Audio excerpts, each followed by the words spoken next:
everybody, it's Romania Black, and I am recording this on my birthday, and what better show to watch on one's birthday than Witch Hat Atelier? Especially when we're catching up. We're on episode 4 of the series, and every episode has just been mwah. Someone said it best in the comments. They said even episodes like episode 2, where you're just getting to know characters and there's not really any like high stakes things going on, somehow this anime finds a way to make even like the most mundane things seem whimsical and magical, and I'm just all about it. So we need to dive into this episode, but first, I have a couple comments that I want to tie into about episodes 2 and episodes 3, and I have some notes that I want to talk about with the dub of episode 3, which I just watched. Oh, the dub is really good. I do like the Japanese sub an awful lot, but the dub is probably one of the better dubs that I have watched of recent anime. It's just really good. So, with that being said, I want to talk a little bit about this. Darwin Award winner for episode 2 said, I had the same thought as you going back to episode 1 and examining the forbidden spell. It's definitely true the spell is full of sigils and signs we have not yet been introduced to, but there's at least one thing we can see. There's a lot of pressure or direction signs, the T-shape, that are pointing out instead of inward. Almost all the other spells we've seen have those signs pointing in, presumably to confine the spell's effects safely in a controlled area. So seeing them all pointing outward in this forbidden spell is definitely a red flag. And I hadn't thought about it in that sense before, but yeah, the fact that the spell is intended to affect an area and not be contained is in itself very destructive and a big red flag. So that's kind of cool that even though we can't tell what elements are all involved, we can tell that it is not doing what it is supposed to do with the other things being used on tools. So that's good to note about that.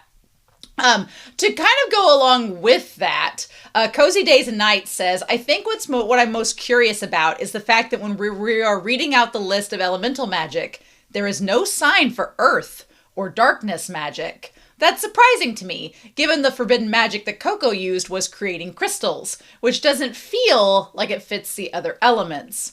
I had a thought about that. I thought maybe crystals could be tied to minerals, which are tied to the earth. So that also kind of ties into the fact of you are transforming something that already exists rather than creating something to be used as a tool. So for example, when they do the vapor bubbles, you create water, but it's contained in this little sphere to use. It draws in moisture, but it's there, it's being contained. You're not really creating you're not really affecting something that already has a purpose and is a foundation for something else. It's just moisture in the air creating a bubble. With fire, it's literally magic, but it's contained again in a place to be used as a tool. If you are using magic that would affect the earth, it would be affecting something that perhaps already is a foundation or something already tied to, where people are standing or where a building or structure is, and it could cause destruction. So you wouldn't want to do that. Now, that being said, the fire could start another fire and be destructive, but ideally it's contained where that wouldn't happen. So that is interesting. And obviously darkness magic's probably not included for reasons, but I thought the earth magic part was really interesting, so that's kind of cool to note. And then Goromik said for episode 2, I also think that healing might be tied to things like plastic surgery or transformation. Who is to say that you wouldn't want to have someone enhanced a bit and then something else changed? Healing is also very close to body horror if you consider all the possibilities of misuse. Yeah, how we define healing, I think of like healers in fantasy stories like Dungeons and Dragons where you're a mage or something, and you're like, oh, you've got a cut, boop, now the cut is healed. But I hadn't thought about it in the sense that it would be like transforming one's body to change an appearance. That could very well be. Or if you heal something, does it revert? Like if you had a scarred nose and then it got cut open, when you healed it, would it take away the scar? I don't know. That's a very good point. So I'm glad that they brought that up. And then Yejeon Lee 592 says, comparing magic to knowledge was an interesting take, and it got me thinking about books and media in the real world that are often banned or censored. It is a slippery slope when people in power can decide what is good or bad just as easily as erasing it from the masses. Personally, I believe any book or media, no matter how problematic by each person's standard, should have a space to exist and be accessed. But like Forbidden Magic, it shows that it's a very complicated issue. You know what? I don't have so much of a problem obviously it's problematic for one group of people to be in control of who gets access to the knowledge of magic and how to use it. Obviously there's, whenever it's humans being involved, even the humans that have good intentions can become easily corruptible. So it's not really, in my mind, sustainable to say, oh, this one group of people, they won't end up being corrupted. They're going to be fine forever. History has shown us that that's never worked out. But for me, I think the big issue is erasing memories. That part freaks me out and I don't like it. The idea that you can entirely erase something's existence from a person's mind is terrifying and opens the doors to lots of very scary possibilities. And that's where it gets a little over the line for me. I'm like, the double standard of we're not going to use any forbidden magic except to justify and make it easier for us. It's lots of complicated issues that we're going to talk about in this series, I'm sure. But yeah, HBanana7 episode 3 says, I'm having a hard time liking Agat so far. I can't believe she knew how dangerous the Dada range was. That was severe hazing. You know what? I gave Agat a little bit of a hard time in the episode, but going back to the dub, I made a note here that Agat definitely seems to think that Coco is not worthy of becoming a witch, which is a shame because Agat kind of doesn't know her backstory. She just knows what she thinks she knows. And I think that it's good to kind of point that out because it's important to realize Agat's a kid and kids think that they know everything, even when they don't. They think that they know exactly what should be thought of something when they maybe haven't looked at the entire nuance of the situation. In Agat's case, she doesn't know Coco's character at all. She just assumes based on what she's seen so far. So what can we do? Black Widow Queen for episode 3 says, it's great to see Elira animated. She's voiced by the ever-famous Katono Mitsuishi, who you might know from a little role called Sailor Moon. So Elira's voice actor, which they call her Elira in the English dub, so I'm going to call her Elira. She, Sailor Moon's voice actor, iconic, legend. And so for her to voice Elira is so freaking cool. I love that. She sounded really good in the English dub too. I liked her accent a lot. Amax Amen Saxena, 5898, totally said that wrong, I'm sure, said, speaking of the dinner scene, there is a spin-off to this manga called WHA Kitchen, centered around them preparing their daily meals in the Atelier. That sounds like delicious and dungeon fodder, and I'm kind of all here for it. You know what, whenever I get done with this season, and as I am waiting quite patiently, I'm sure, for season 2, I might have to check that manga out. Might have to check it out. I did some meals and some recipe cooking in Delicious and Dungeon during my reactions on the channel for that series. Go check it out if you haven't. And so those might be fun to do. Maybe. I haven't cooked in a while in general, much less for the channel, so might have to get into that. And then Moomin Comet says, oh, the brush buddy. Now, I really liked this comment. She said, Moomin, oh, the brush buddy. To me, they kind of resemble the Hattie Fatteners from the Moomins. The Hattie Fatteners are more mysterious and a bit dangerous, but they are also just Hattie Fatteners. And she included a link. If you go on Patreon for episode 3, you'll see the comment with the link. They do look a lot like the brush buddies, and they are a little bit more mischievous and kind of intimidating. So I wonder if the brush buddy has like the potential to be kind of a dangerous little creature, but he's following Coco around and kind of gets domesticated by Coco along the way. We'll just have to see. So anyway, I did watch the dub. When Keyfrey is told that he is the problem child by Elira, he goes, oh, those days are long past. So maybe as a kid, kind of like Coco, he was a problem child, but, he's grown out of it. I'm sure. He also seems quite agitated in the English dub, that it is suggested he's looking for the brimmed caps. He just kind of, the way that the English dub actor, responds to Elira's accusation is kind of just very dismissive and like, okay, it's not just that I'm looking for, kind of that attitude. And I'm like, okay. And then these two lines, one, Keyfrey also, I'm using Google Docs to write my notes when I read people's comments and when I comment on the dub. Every time I write in Keyfrey, it automatically spell checks it and autocorrects it to wifey. Might be accurate. as well. But Kiefer, whenever he says, if anything were to happen, we'd lose so much more than her, in regards to Coco being dead. So again, I feel like if she had died in the data range, Kiefer's entire cover could have been blown and he could have been forced to take the apprentices and move into the Great Hall. We would see. And then at the very end, I'm sorry, my mind fully believes. I know the Japanese sub is meant to make the voiceless sound androgynous, but the masked witch definitely sounds like a man. Or maybe they're non-binary. You know what? Maybe they're non-binary. I'm not going to say much to that, but it says the seed has sprouted. But they said it in such a soft voice that I just imagine the masked witch and Kiefer having like a soft voice off where they both speak in very sensual, soft voices. And then I imagine Kiefer would raise his voice first because he'd get agitated first. I want to ship them so bad. I want to ship them so bad. I want to ship them so bad. But we're not there yet. They've not even seen each other on screen. I'm not usually this type of shipper, but what can we do? So yes, anyway, I'm very excited to get into episode 4, and I'm very excited to watch it with you all. I have my tea ready. I'm all set to go, so let's not waste any more time.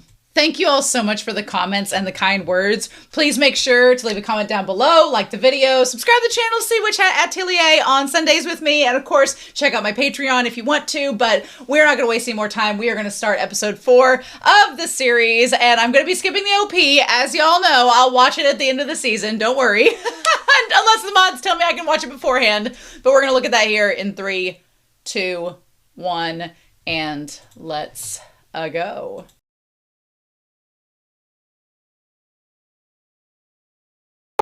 What do you mean? We got a 2-parter.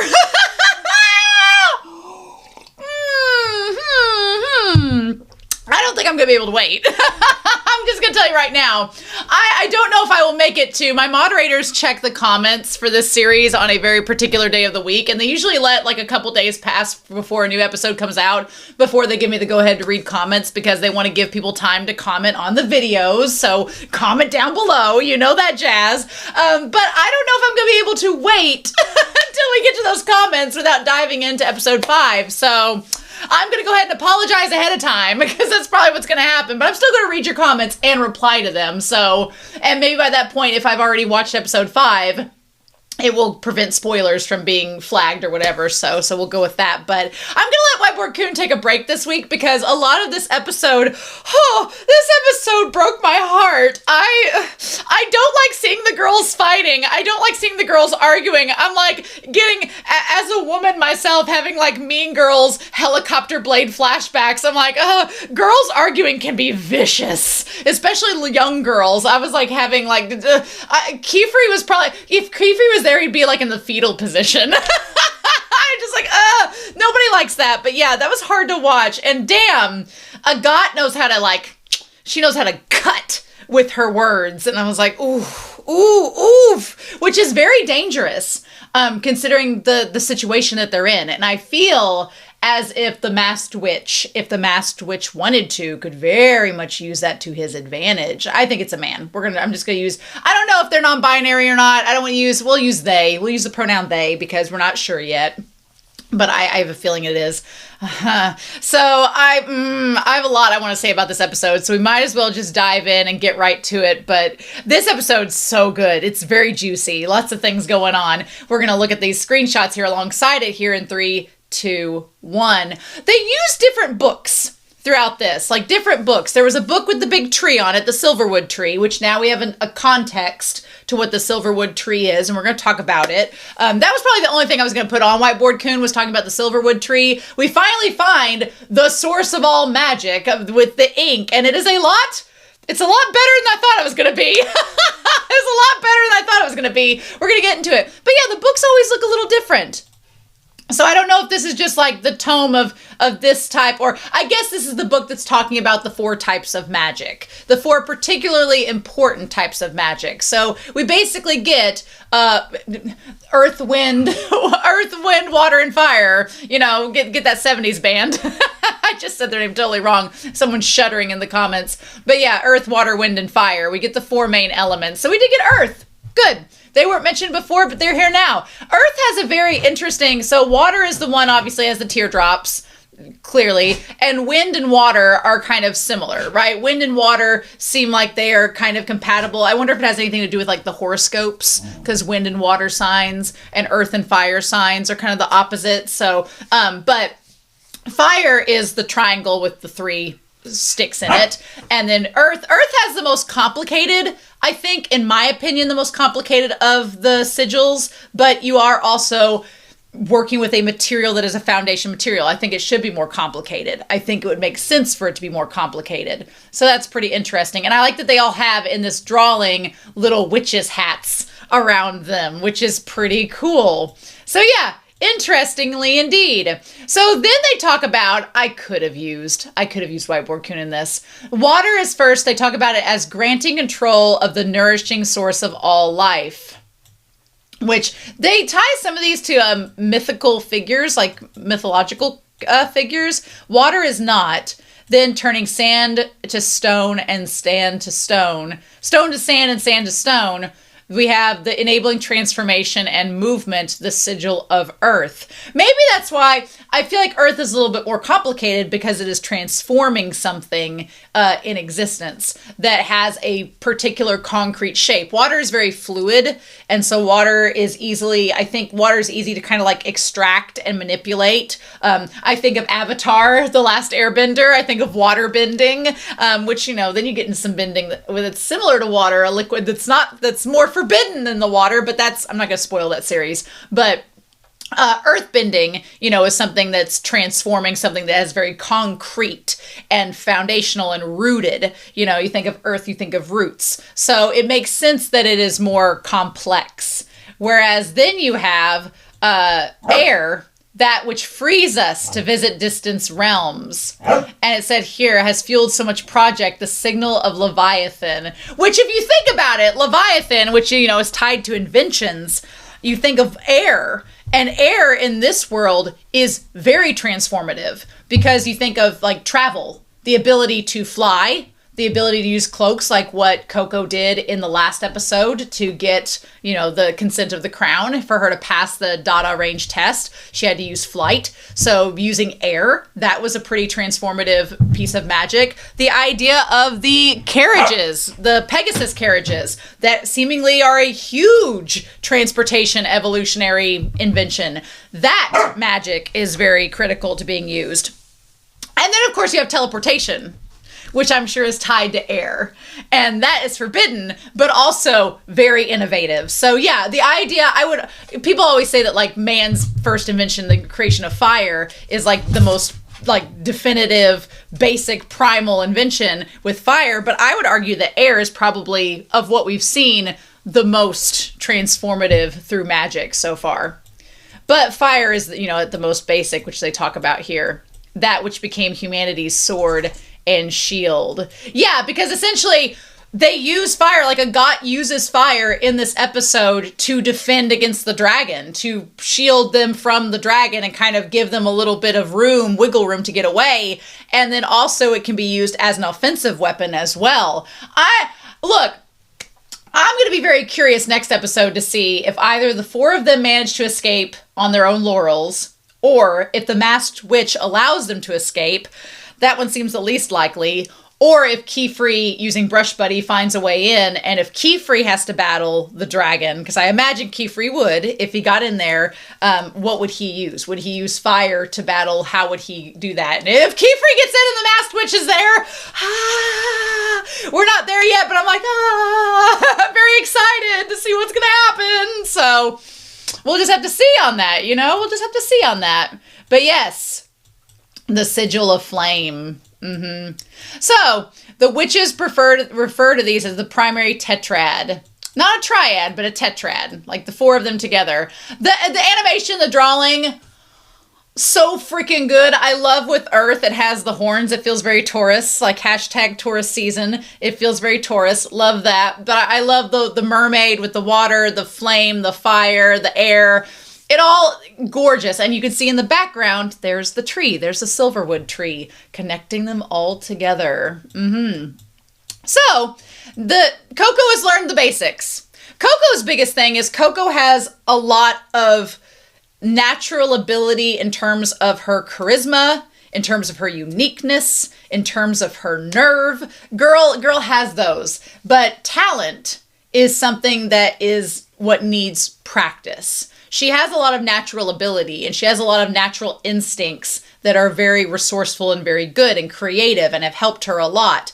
But she doesn't have the technique and the basics mastered like the other girls do. And the other girls are creative and resourceful as well. Don't get me wrong. But Coco, I felt so bad for her in this episode because the girls all view her as kind of an eyesore. Like Tetia and Richa haven't been viewing her that. Agat has been. But I feel like Agat is projecting her own feelings for other reasons, which we'll get into as we get deeper into this episode. But I feel like Coco hasn't been good at expressing herself because she doesn't feel like she has the right to express herself. I think Coco feels naturally guilty for everything that's happened. And so, because she feels guilty, she doesn't feel like she has a right to voice her opinions about things or to voice her thoughts on what's happened, because she feels like it will just cause the others to be like, well, this was your own fault, but da-da-da-da. So she keeps her mouth shut. Whereas I feel like it's going to reach a breaking point and she's eventually going to have to speak up. But I feel like she's afraid now that none of them are going to listen to her, or worse, none of them will care and they'll just ignore her. And then she's just like this outcast that's just been passed along and stuck with Kefri. And that's why she asked, like, Kefri, what should I do? Like, how do I handle this? Like, I like that she's not given into despair, but there's so much to talk about. But anyway, so Coco is trying to make up for the deficit that she has. And that's getting a little bit more familiar with the magic that the other girls have grown up with and have been trained on for years. I thought it was rather humorous that Brush Buddy was, circled around her witch's hat, making it look like a brim, because the brimmed caps are the evil witches, evil in quotation marks. Although they're Masked Witch has no problem putting these girls in danger because they have an agenda, but we'll talk about that when we get to it. But Brush Buddy does seem like they are a more neutral party. Like, Brush Buddy just wants to help Coco and make sure she's safe. I don't think at this point, I wondered last episode if Brush Buddy was working for the Masked Witch and had been sent to become close to her, but maybe Brush Buddy is not. Maybe Brush Buddy was just a wild creature in the Dada range that has, taken a liking to Coco. Or maybe Brush Buddy was sent by the Masked Witch and developed a liking for Coco and is trying to, protect her, Or maybe Brush Buddy was supposed to get Kefri to go to the other place, too, to find her and then encounter the Masked Witch. There's lots of possibilities. But yeah, so Coco has a learning curve. And what I like about it is that at first Tetia is very open-minded, but these are all kids. So we have to remember that they're children, right? They're children. And Tetia is open-minded, but Tetia, is, I like that she comes across as kind of ditzy and unawares, but she's very talented. Same with Richa. Richa comes across kind of as aloof and kind of airheaded at times, but she's very talented. And then Agat is like, teacher's pet, I'm the best at this. Why aren't you on my level? Why are you holding me back? Sort of situation. And Coco is just doing her best. She's naive, but she is smart and kind, and she's trying to do the right thing. She's trying to, take responsibility for her actions and learn to be a witch. That's really her options. And so, yeah, she's just trying to, figure out what to do. She's trying to draw the pyre ball spell, part of her levitation practice. And Kefri shows up in this very Roman kind of robe, very Greek inspired period. What a slut. No, he's not, but damn it. I'm just wear pants. We know you want to slut around in your skin tight black shirt with whatever this is at the top. Just wear that and wear some harem pants. Why you gotta put the drape over it, sir? What is this fashion? What is this whimsy? I'm gonna give Kefri a really hard time because I can. But I love him. I do. But yeah, so I feel as though what Agat doesn't realize is the steps that Coco is taking to try to take responsibility for her actions. Because as far as Agat knows, Coco is taking advantage of the system that they have worked so hard to become part of. Like in episode 2, Agathe talked about how her and Tetia and Richa had worked really hard and practiced these spells for years, apparently, to get the right to become an apprentice for a witch. In this case, it's Kefri. And so Agathe clearly believes that Coco through, and you can understand why Agathe would be mad, because Coco used forbidden magic, which should probably in Agathe's mind earn her the right to have her memories erased and just tossed to the side. And it was just like, oh, you guys did something stupid and now you have to pay the consequences for it. But instead, what happened was that Kefri took Coco in as an apprentice and is teaching her magic. And Agathe probably feels that that's not fair.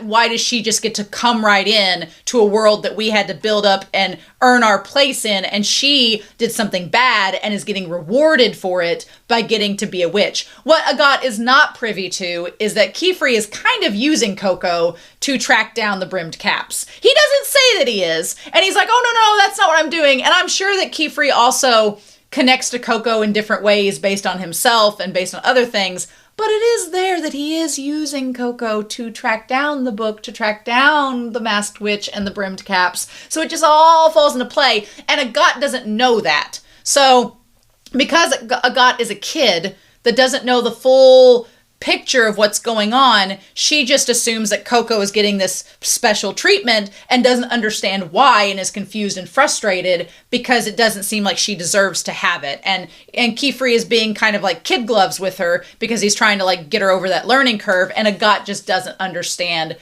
why that's all happening. And I honestly think, in my mind, we don't have proof of this. This is just my headcanon. We'll see as we go through the show. I don't know if it'll be this season, but we'll see if in later seasons if we end up having this come out. But I think that Agathe was involved in a situation or involved in an event that used forbidden magic. I'm not saying Agathe used forbidden magic. I'm saying Agathe was present when forbidden magic was used, and someone she knows might have been hurt, or she might have lost a parent or a loved one, or she might have watched something traumatic happen because of the forbidden magic. So she has a very jaded, dark view of forbidden magic, and that's why she's so against it and wants to play by the book and become a witch and everything else, and probably wants to hunt down the brimmed caps, to be honest. Whereas Coco has a very kind of open-minded view of it all because she's coming at it from an outsider perspective. And so I'm sure that Agathe is also mad at Coco because Coco has used a forbidden magic spell.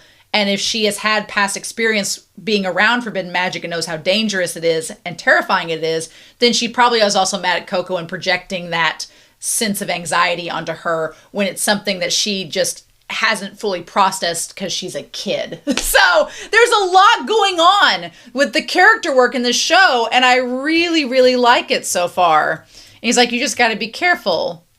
And so Tetia is like, She's like, okay. She's like, why? I thought you mastered Leviathan magic at the Dada range, the magic of air. And she's like, why do you need to practice it? And Coco's like, I like Tetia's like, you had the zoomies out there, didn't you? Wasn't it all fun? And Coco's like, it was not all fun. I nearly died. But yeah, she's like, I ruined the Sylph shoes that Agathe lent me. This is what I was getting at before I got on my tangent. I don't think Agathe realizes that how much Coco cares and is trying to take responsibility. Because we, the audience, know that Coco is trying to take responsibility. She said last episode she's trying to be accountable for what happened, learn magic so she can right the wrongs that she caused, save her mother, and, do right by the situation. And in her having Agathe shoes, she's trying to perfect the magic enough to fix the shoes so that she can give it back to Agathe, saying, hey, thank you for loaning me these shoes. They got ruined, but I fixed them for you. Now they're all good as new. And I don't think Agathe knows that.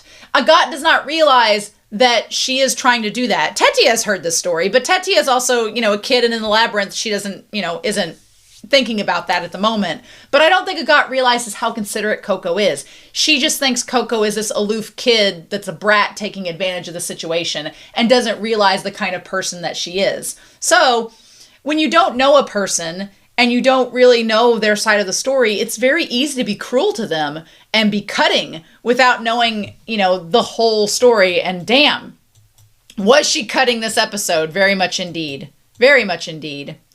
I finished everything except the casting seals. And I like that we can see Coco with the ink on her hands now. She's been working hard to try to get it perfected. So I'm glad that Keyfree brought this up. He's like, maybe the trick is that the pen you're using isn't the right one. And that is such a great point to bring out. I mean, I think the pen is a metaphor for learning styles in a way. You could see the pen as a metaphor for learning styles. Everyone learns differently. And so maybe the method in which she's trying to do it isn't working for her style. But also, I hold my pens very weird. So I know for me, depending on the pen shape and type, how it holds in my hand, I put the pen against this finger, which is not right. You're supposed to use this or this. I can't do it. I always do this finger. I've got like a callus on my ring finger because I always hold it this way. But unfortunately, the pen that she's done the best with is stuck in the crystal house. So she's got to find the right pen. And damn it, I wanted her to find a pen this episode. I wanted her to get an ink pen. I wanted her to go through that store. I was so excited. I could have spent hours just looking through all those pens and ink things. But no, the masked witch had to show up and be a hindrance. He had to keep the plot moving. How dare.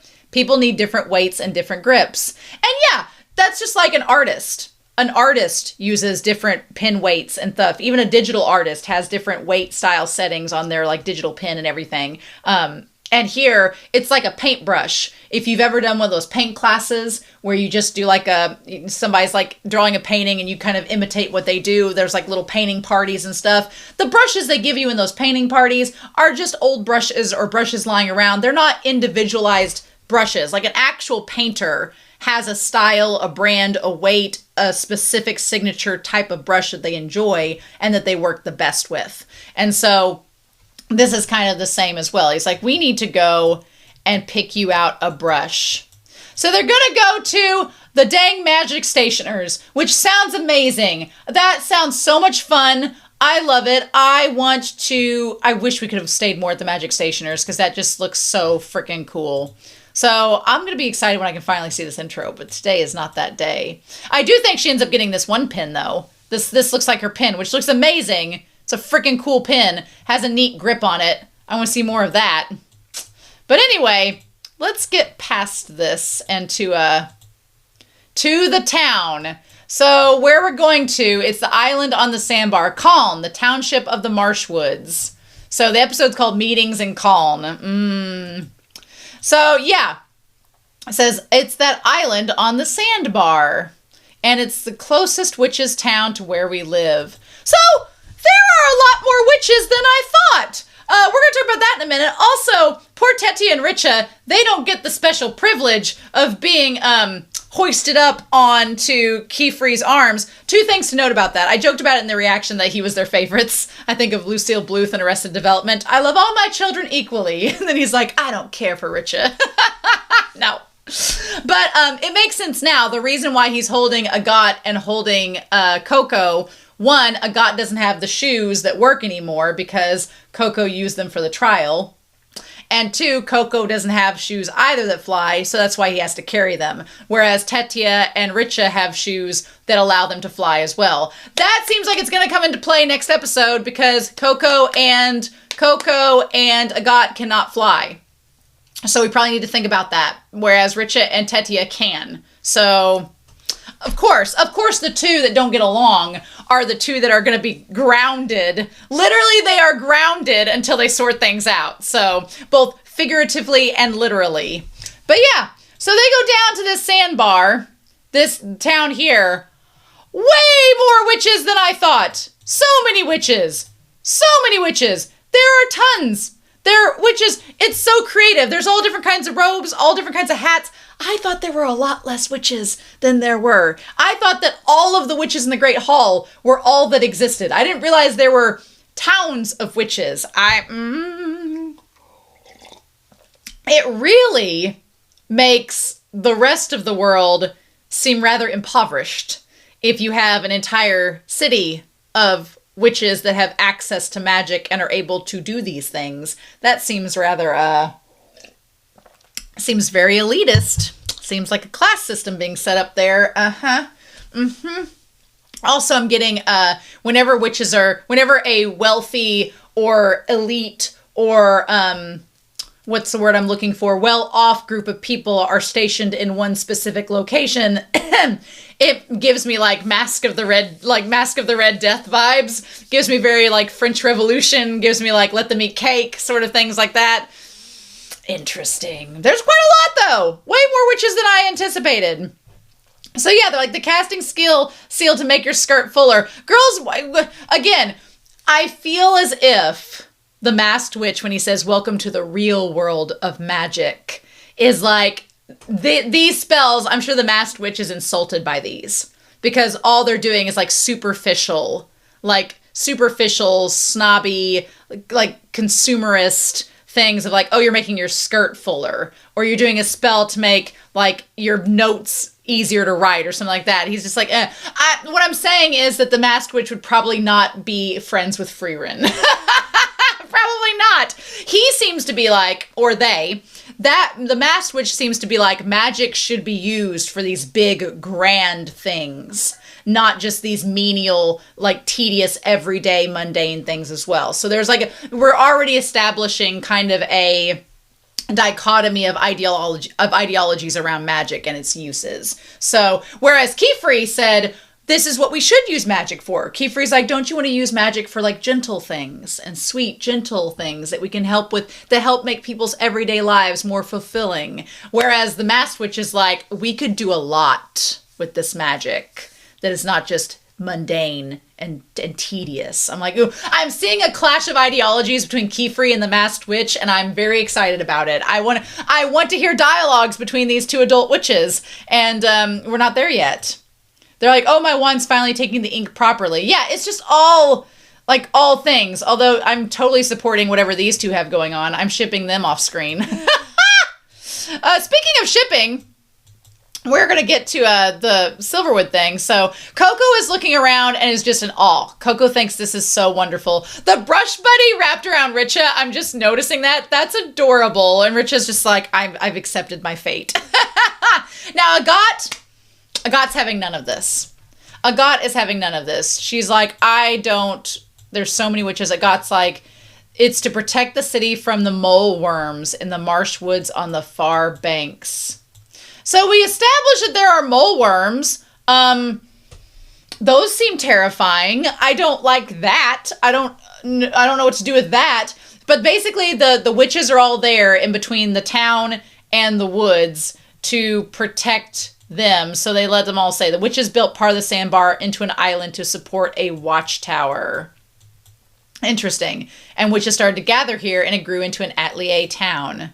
And they haven't even built a bridge to it. That in itself, I think that's intentional. I think Kefri, I'm not saying Kefri is naive.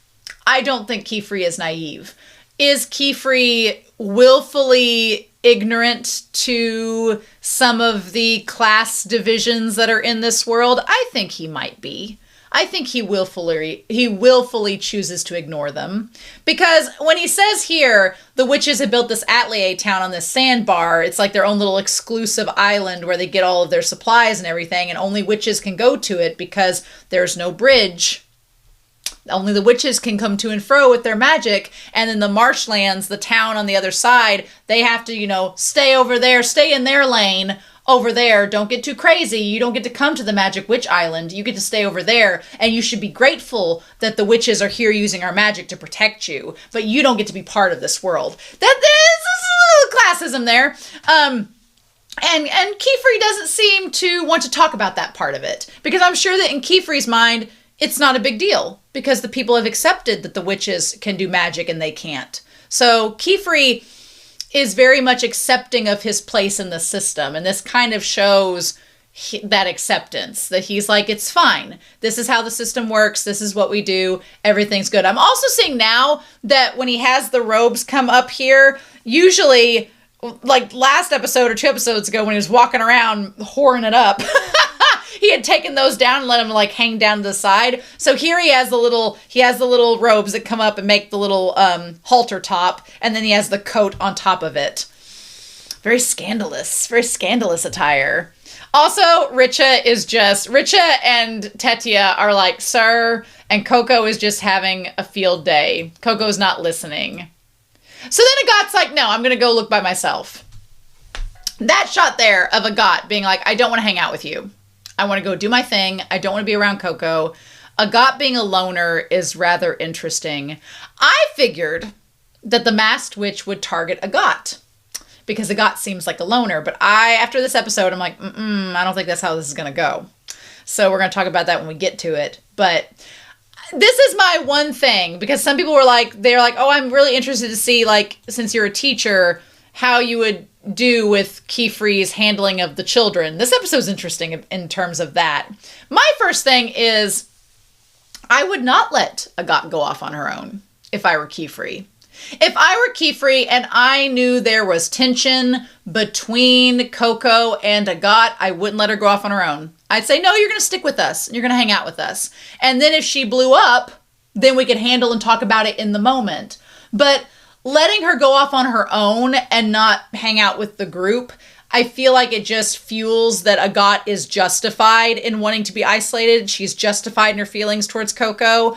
And yes, she is valid in those feelings. I don't want to say that she's wrong for doing it, but I think as a teacher, you shouldn't force it's complicated. Because on the other hand, yeah, you don't want to force her to stay around Coco. But on the other hand, it seems like by him, it feels as if he's avoiding handling the situation. Because by letting her go off on her own and not be around Coco, she doesn't get the opportunity to see or talk to Coco or develop any type of bond. So it's just splintering them even more. And while he's trying to respect Agat and her feelings, at the same time, it's also him avoiding responsibility of, like, you know something's up with these girls. What are you going to do about it? And I don't know. It's complicated. I could see people having different views about that, honestly. She's like, well, we'll meet up at the Magic Stationers. And Coco's just like, Coco's kind of sad that her and, Agat are not getting along. And he's like, well, how are things? And she's like, I wish we could be closer. And he's like, well, I stopped that. I let her go off so that you couldn't be closer. So deal with that now. Anyway, this entire, scene felt very Ghibli. All of the trinkets, all of the things that we're seeing, all of the kids, and you can see the robes that match, this boy, he looks like an apprentice to this man. They have the same type of robes, all of that. I think it's interesting that the girls wear, the teal robes. They're not, the same color of gray as Kiefer's, which is interesting. And then you have all the fruits and vegetables, all the quartz and crystals, all of that. Whenever they were like, I can't believe that a brimmed cap would show their face in this town, I'm like, I would. Granted, I'm sure that the witches might notice them because they wear masks and their hats look different, but all these nooks and crannies and all of these secret passageways and how crowded the town is, it would be very easy to hide in a town like this. It'd be very easy to hide your presence where you weren't being seen. So I'm like, I'm not too surprised, actually. I kind of see it. I can see where it's coming from. So yeah. Anyway, so they go over there, and that's when she looks over. She's looking at all the trinkets, being like, this is like a dream. And she sees the guy fly by on just the random, this shield that he's made into a flying saucer, which is really kind of cool. And she gets distracted for a moment, and she looks over, and there's the masked witch in the corner waiting, stalking. Good, to be fair, the masked witch is creepy. The masked witch, they are creepy. They should not be stalking a child. Stop that. Stop that, sir. Madame, thems. But they are. There's a lot of mystery there, and I don't blame Coco for being kind of freaked out about it. But the Stationer is an amazing shop. I am 100% with Kiefer as to why I would want to visit this shop. I would be there all the time. I would never leave. They would have to force me to go. This is so freaking cool. So we find the lore of the ink from the Silverwood tree. Yep, a tree in the middle of the shop. So this guy's interesting. A little condescending at first, but then he kind of comes to, like his glasses. And so this part here, where he's like, oh, you're the apprentice. You're the new kid. It's probably good that Agat was not there at first. Probably good. Because it's probably good Agat was not there, because Agat would probably roll her eyes and be very like, of course. This felt very Harry Potter, and I don't approve of J.K. Rowling's opinions about a lot of things. I know, but I grew up with that series, and so I'm going to reference it. But it did feel like there is a tiniest hint of the Chosen One narrative in this so far, mainly with the Masked Witch. The Masked Witch is like, you're the one we have all the hope for. The Masked Witch is trying to make Coco a Chosen One narrative, and Kefri instead is like, no. But I feel like the Masked Witch very much is trying to make Coco out as some kind of messiah or savior to them for reasons we're not entirely sure of yet, which I'm sure once they talk to her, they're going to reveal. But I feel as though there is a little bit of that being thrust upon her by the witches, where they view her as being famous for using forbidden magic, unknowingly. Because I'm sure some of them, I'm sure for some witches it's tempting. For some witches it's tempting because they've never been able to use forbidden magic. They've been told no. And here's a girl who used it without realizing what it was. And they're probably like, what was it like? What did you do? I'm surprised they aren't asking, but they probably can't ask because that's against the rules. So we'll see. I'm sure if the Masked Witch was allowed to talk to Coco, they'd be like, how did it feel to use that magic? Didn't it feel good to do whatever you wanted to? I'm sure that's what they're going for and wanting to get her alone. And that's dangerous.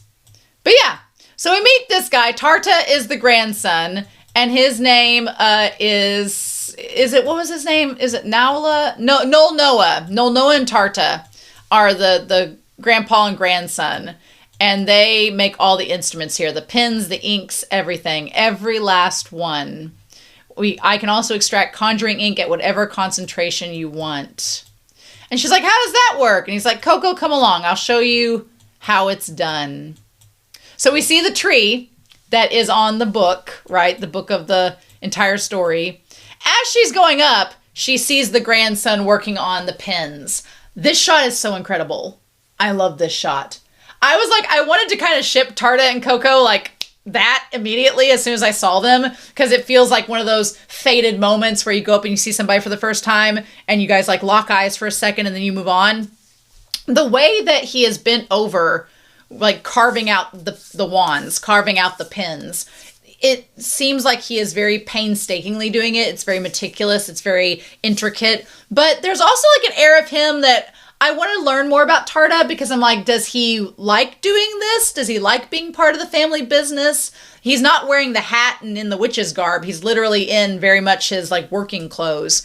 So it's almost like you get to see him when he's not posing as a witch. He's just a person doing a task. But he does seem like he's very dedicated to making the wand. That's such a good shot. That animation's gorgeous. But he seems so dedicated to it that I'm like, I guess he really likes it, but at the same time, I want to learn more about Tarta. He seems very interesting. Yeah, very interesting indeed. So yeah, so they go to the tree, the Silverwood tree, and which is interesting. It's a white tree, which, Kefri has the white hair, so it's kind of like there's a little bit of connection there, maybe. I like that Richa and Teti are looking at all the other trinkets. So he pulls off, I want to see here, where he cuts off this little section of the branch. And he talks about it and says, as he like puts it in to the water, I love how in trance, like Brush Buddy and Richa have the exact same expression. It's so cute. But he gives the lore about it as they extract the darkness to make the ink. Yeah, the wood cruer. He says the branches are a silvery white when healthy, but turn black when they die. Interesting. You know what? There's a black and white motif on Kefri where Kefri's wearing the black but has the white hair. His eyebrows are black too. Interesting. Interesting. I feel like there's a connection there, but I don't know what that connection could be. Maybe we'll find out one day. But the color connection is there with Kefri and the Silverwood branch. So it's black when it dies and white when it's healthy. I don't know. What if he, as a kid, when they say the problem child, what if he was about to die And like, what if the masked witch brought him back to life using magic and his hair like turned white, kind of like the Silverwood tree? And what if his hair originally was black and it turned white? There's a donghua, a Chinese donghua, where a character, like, the live action version of it has the character having their hair do that. So that's what made me think of it. I don't know. It would be interesting, but maybe we'll find out more. There just seems to be like a connection there. I don't know. So it says it's toxic in that state, both to the tree and to humans. So yeah, interesting. It also seems like kind of a metaphor to magic, where if it's forbidden magic being used, the forbidden magic is toxic to the humans and to the world itself. So purifying magic by rooting out the forbidden magic is kind of like symbolized through that. But once we dissolve it in water and strain out the excess, then we have the ink. I think there's also something interesting with that too, of taking something toxic, taking something harmful, and creating a tool from it. Because there's a lot you can say with that about magic being at its roots something that can be harmful, but can also be can be manipulated to do good, right? You can take something toxic like the black roots and manipulate them to become the ink that can be used to use magic for good. So it's all creating this big metaphor surrounding magic by the tree itself, which is really neat. I like that. We have crude conjuring ink, the source of all magic. The source of all magic comes from something that is toxic. Imagine that. I am glad, though, that we found out what the source of the ink was, because that has been bugging me since episode 1. I thought that it was going to be like, they made the ink from, like, the bones of witches, or, like, something very disturbing. This is not so disturbing. It's like, oh, it's coming from nature. Okay. It's something that was poisonous in nature, and we're using it to make, something that doesn't have to be poisonous. Regular ink is made from soot. It's produced when you burn normal wood. Which is interesting. Regular ink is made from the results of the destruction of fire. This is made from the dissolving through water of a different kind of root. So there's messing with the elements there. That's pretty cool. Also, Kefri looks amazing next to this like white silver background. Again, he looks like the tree itself, which is kind of cool. Yep, it's made from the blood of the tree. So they say, and it's extremely important to witches. So in other words, you don't want to get rid of the silverwood trees. If the silverwood trees go, so does the magic. That's interesting.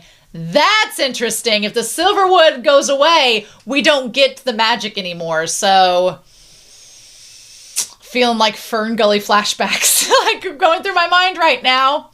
So then there's apparently like a lore to it. That there was a legend that the silverwood tree was in love with a witch, and that it offered its blood to be ink and its branches to be wands. I don't know. As soon as they talked about forbidden magic transforming people and altering their state of being, I was like, what if a witch became a tree? What if they turned themselves into a silverwood tree? Is that possible? Can they do that? I don't know. But interesting. There is something kind of romantic about something offering its blood and branches to someone else. So yeah. So he offers to get her like her very own wand. He takes a unreasonable amount of time picking this glass, but it was kind of like ASMR. It was very satisfying. I could literally, the way that the ink like goes over the very tip of the stopper, I'm like, I could literally watch that all day. I could watch a 2-hour video of ink being poured into these little bottles. So he decides to tell her, he's like, you can find your perfect wand this way. And as she's going like, here's the thing. I get Kefri is distracted and he's like, the shop's amazing, but he's been there a million times. Kefri, my dude, if you were going to send her to look for a wand, I would have joined her and then helped her find it right off the bat. But no, he lets the kids be independent. In this case, it turns out to be, honestly, if it had been anybody else but Coco, they would have been fine. But because the masked witch was following them and saw Coco and was luring her away, of course, it gets Coco's curiosity. And she immediately runs after the masked witch. Here's my thing. I like, Agat was so cruel, but you get where Agat's coming from, but she was so cruel. And you get where Tetia's coming from a place of fear and anxiety, but it was so sad. And you get where Coco is so isolated and feels so bad. But I don't want to be mad at any of these kids. I'm mad at this masked witch for being this way, for getting her involved. Like, the masked witch taunted her to following them. Like, the masked witch didn't just stalk Coco. They taunted her and got her to chase them to the other, wherever they're at. Like, the labyrinth where they're at. Because the next episode's apparently called The Dragon's Labyrinth. Like, it's this witch's fault. It's them that we should be mad at, not the kids, not these innocent children. It's this adult that we should be mad at. The brimmed capped witch. But we don't get enough with that. So yeah, now, also, I would say in Coco's defense, when they said, what do we do? Had I been those girls, I would have turned around and got Keyfree and been like, hey, Keyfree, she ran off. We need to go find her and get the adult involved and have him go. So, yes, there are reasons for them to be mad at Coco. But also, there were things that they could have done differently in this as well to have made the situation better. And they didn't do it. But in the same vein, it's the masked witch's fault at the end of the day, because they not only taunted Coco, but they took them to another plane of existence, another place where the dragon is, and it's their fault. So we shouldn't be mad at these kids. We should be mad at the masked witch, right?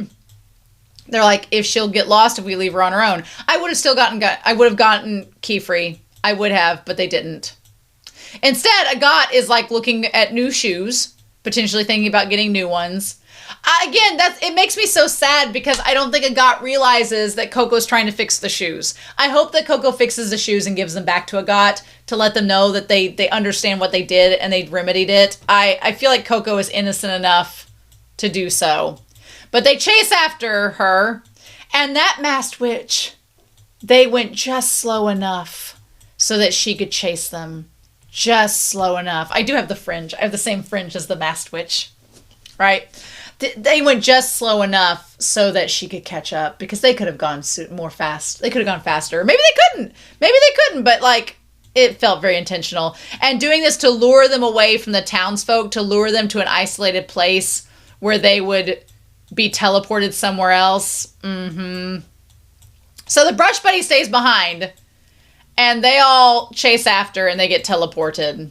They get teleported to a different place using the forbidden magic. Where do you think you're going? The one who gave me the book. This place is creepy.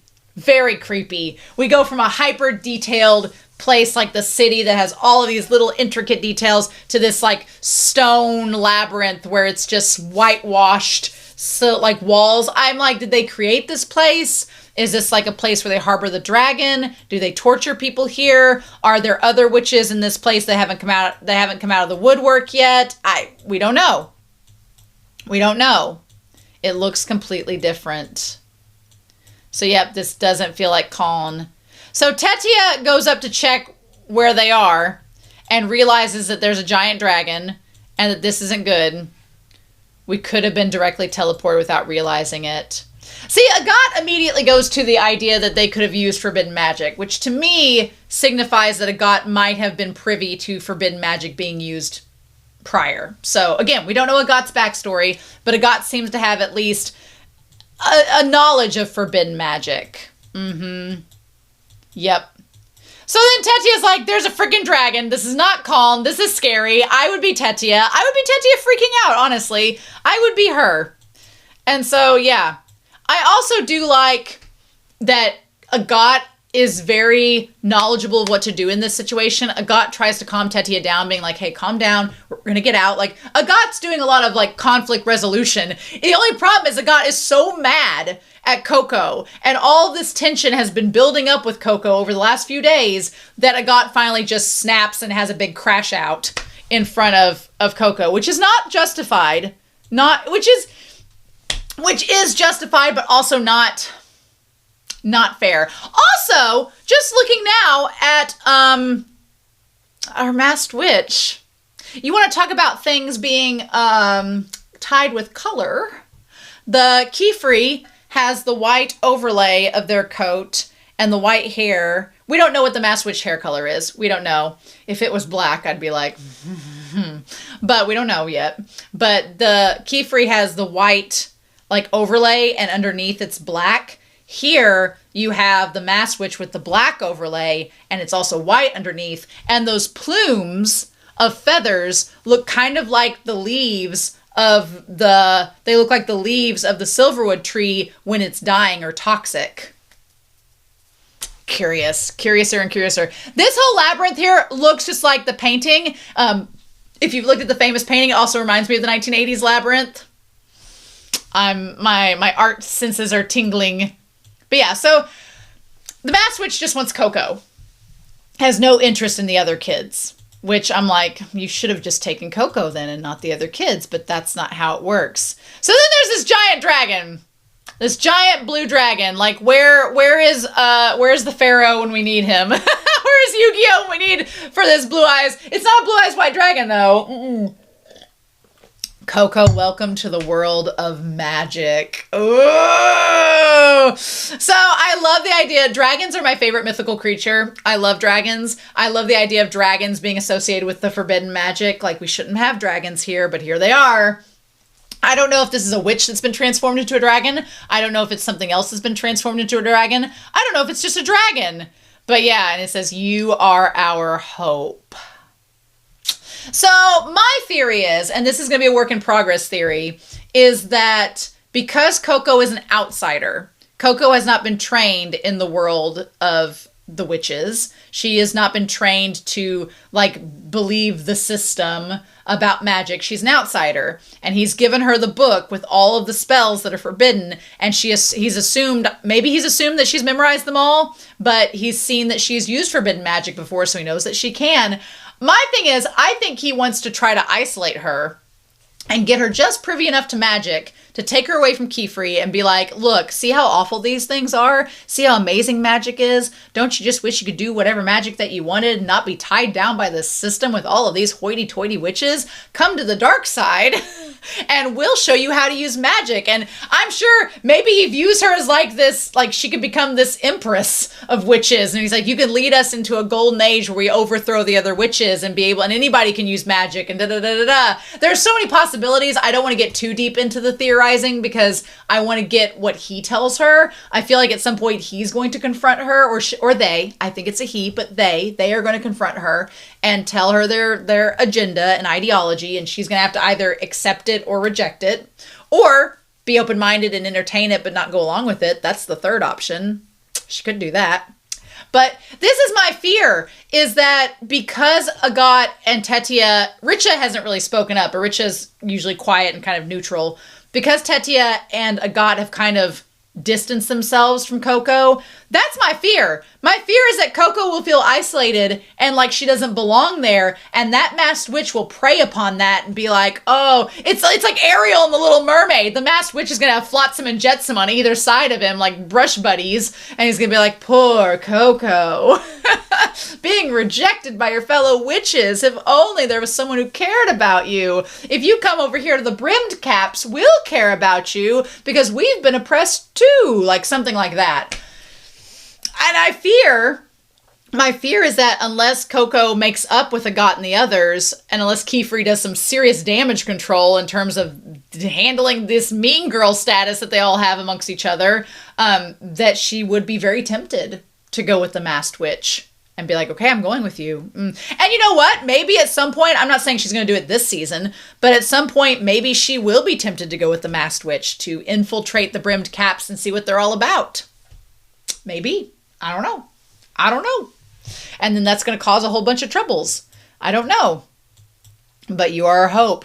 So yeah, so Keyfree's like, where did my apprentices go? And he's like, oh, I just assumed they went for a walk. And Keyfree's like, why would they leave this place? It's too nice. But he's also like, no, my girls are really polite and I've raised them right. Like they would have said thank you first. And that's when the grandson's like, yeah, they ran after a strangely dressed witch, had a mask that looked like an eyeball. And guess who knows who that might be? Keyfree's like, oh shit, I might know who this witch is. They're probably one of the brimmed caps. So yeah, the dragon is terrifying. I like how they try to do a Jurassic Park and maintain eye contact and slowly move away. I think they could have done a little bit more before running, but they're kids. They got freaked out. Also, really freaking cool. Agat could be a top-notch witch. Really could. Like, had all the spells ready to go in the pamphlet. You just had to complete the circle. That's so clever. So smart. Love that shot of the fire. And also, Agat is protecting Coco. I think that, again, I can't be mad at Agat because Agat, at their heart, does care about her fellow friends of Tetia and Richa. She didn't throw Coco to the wolves. But at the same time, you can understand, because Agat doesn't understand the situation fully, why she's mad at Coco. But on the other hand, I'm not mad at Coco. Coco is just trying to get to the bottom of something. And you can't blame her for wanting answers, like that human curiosity and that human nature. You can't blame her. And honestly, there were other ways to go about it. And it is the way that it is. So they run and they reach a dead end. And Coco's even like, that was such an amazing spell. You drew it, and then Agat's like, look, this is what I did. And she's like, you're so amazing and cool. And then they reached a dead end. Should we take another path? Which Tetia had a really smart plan of doing like the cloak as being a way to distract. That was really good. So then Tetia says, I don't want to die. I haven't left a single spell to the world. So we find out what Tetia wants to do. Tetia wants to become a witch to create a spell and leave it behind to like create a legacy. And she's very scared in that moment. And then Coco goes up to her and she's like, why did this have to? And then she looked at Coco. And Coco interpreted Tetia's fear at looking at her as if it was her fault. And now, does Tetia think that way? We don't know for sure. Tetia doesn't say it. Coco is assuming, and we can agree with Coco on that assumption based on what we know, but we don't get Tetia's side of the story. And so I felt for Coco. I really did. And Agat's trying to make her feel better. We'll find a way with our magic. Now, I think that point there, too, is something else that's going to be tested in this series. Because Agat's like, we can find a way out as long as we have magic. I feel like there's going to come a time and place where you're not going to be able to use magic. Or you're going to have to think outside the box, like what Coco did during the data range test. But in any case, Tetia uses her cloak. And they're trying to figure out what to do. And Coco just feels really insecure. She's like, everyone thinks I saw it in her eyes. She blames me for it. And the sad thing is, in this moment, I felt so bad for Coco because she's being isolated from them. She's being like, she's so insecure and thinks it's her fault. And she feels so guilty about everything. She's got survivor's guilt. She's feeling guilty about all of this, that she's not interacting with the girls as her friends. And thus it's making her more separated from them. And that type of behavior seems very much like something that the brimmed caps would prey upon. She's like, but she's right too. So she does that with the cloak. And I really just want Keyfree to sit them all down and be like, hey, let's have a chat. Maybe they'll do that after next episode. I don't know. She's like, that should buy us some time. And she's like, Tetia's amazing. They all are amazing. Mm-hmm. So yeah, then she sees this sigil on the wall. Okay, and I felt so bad for Coco because she sees a sigil. I wish she would have just blurted it out and said it. I wish she would have just said, we have this. It's like it all shows the arrows going inward, so it's containing them in this whatever it is. And there's wind involved, there's earth, there's all sorts of things we can't even decipher at this point, but it is creating this like location that seems like it's created. And I wish Coco wouldn't have touched her. I wish she would have just told her instead, but they're kids and that's not what happens. And then Agat gets mad and yells at her. And this part, she's like, oh, I didn't do it on purpose. I'm sure you didn't. You put us all in danger. I'm sure none of it is your fault. And that makes me so mad for Coco because I'm like, Coco said in the last episode that she's trying to take accountability. And I wish she would have yelled back at her and told her, but Coco just doesn't know what to do and process this. And I wish that Agat hadn't called her ignorant. Like, that made me so sad for Coco. Like, I wish she hadn't called her ignorant, because she's not. She's extremely smart and talented for a kid of her age. But it is just really sad. Luckily, Richa cracks through using the earth thing and gets them out of there, which was good. Good for Richa. And then this part, that line, let's put this dead end behind us. That was so cruel and so cold. And you know that she meant the wall, but then when she looks back, she's like, I meant this part of the maze. Though you can take it either way you want to. I was like, damn. I would have smacked her. If I was Coco, I would have smacked her. I would have gone up and be like, how dare you? And I would have spoke my mind. But I'm also not 12. If I was a 12-year-old, I would have sobbed. If a girl had said that to me and I was Coco's age, I would have just gone into the corner and just gotten in the fetal position and sobbed. Is what I would have done if someone was that mean. That's such a cruel thing to say. That's really hurtful. And I was like, oh, that's like probably one of the cruelest things I've heard an anime character say to another anime character, just flat out. Oh my God. I would have just crumpled into a big mass. As an adult now, I would have been like, nope. And and that's the thing. I was full on expecting when she picks up the witch's hat and holds it to her, Mr. Keyfree, what should I do? I was full on expecting the masked witch. Like when they left her, I was expecting the masked witch to just show up in front of her and then try to be like freaking Ursula and lure her away. That's what I was expecting. That shot. Damn. What should I do? I was expecting the masked witch to come in, but nope, we didn't get it. Instead, we go back to Keyfree. I love that his black ribbon on his hat looks like a line being drawn. Just, so good. But yeah, he's trying to figure out where they all went, and thank God the brush buddy helps. I didn't think the brimmed caps would make contact. Was it one of the brimmed caps? I wouldn't dream they would have come here. So, we get a dangerous faction that wears hats from a bygone era. Although, the masked witch their brimmed cap isn't too extravagant. Now, these, very extravagant, and they wear masks. I mean, is it their fault they're the most fashionable witches in the story? Keyfree's pretty fashionable now. But yeah, they hide their faces behind masks. Interesting.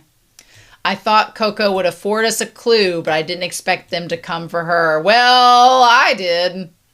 So, Tarta doesn't remember anything else. And then the brush buddy's like, hey, I'm going to throw you a bone. I'm going to show you what ended up happening. Do you know where they went? And he's like, it's going to get dark soon.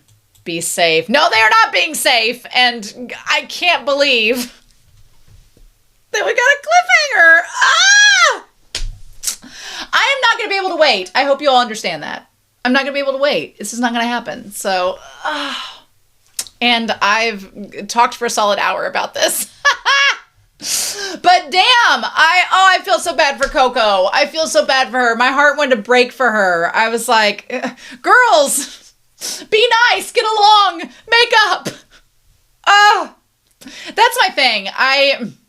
We all come from different backgrounds, and it's very easy to not understand one another. But at the same time, I'm like,